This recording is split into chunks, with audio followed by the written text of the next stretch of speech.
আওয়ামী লীগ যতবার ক্ষমতা এসেছে জনগণের ভোটেই এসেছে, তার বাইরে কখনো ক্ষমতা দখল করে নাই। এই যে আপনার সিলমারা আসলে না, আমাকে আমি স্যার স্ট্রোকের রোগী, 2 বার স্ট্রোক করছি। সিল মারতে দেখছেন? তখন স্যার আমি টয়লেটে ছিলাম, আমি দোকানে গেছি, আমরা দেইনি, তারা জোর করে নিয়েছিলাম, দেইনি কিছু। জাল ভোটের যে চেষ্টাটা শেষ হয়েছে, এটা কি আপনি দেখেছেন? হ্যাঁ, ভোট চোরকে জনগণ কখনো গ্রহণ করে না। Election was totally free, I mean independent, no doubt about it. But did it really play out that way?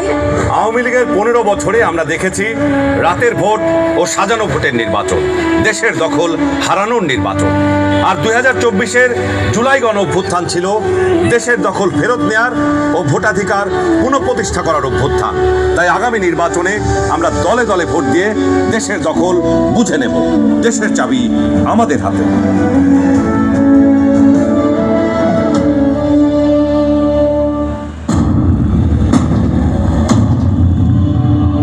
আমি আরো থেকে যেটি বলেছি যে শেখ হাসিনাকে টিকে রাখতে হবে, সেই জন্য শেখ হাসিনা টিকে রাখার জন্য যা যা করা আমি ভারতবর্ষ সরকারকে সেটা অনুরোধ করেছি।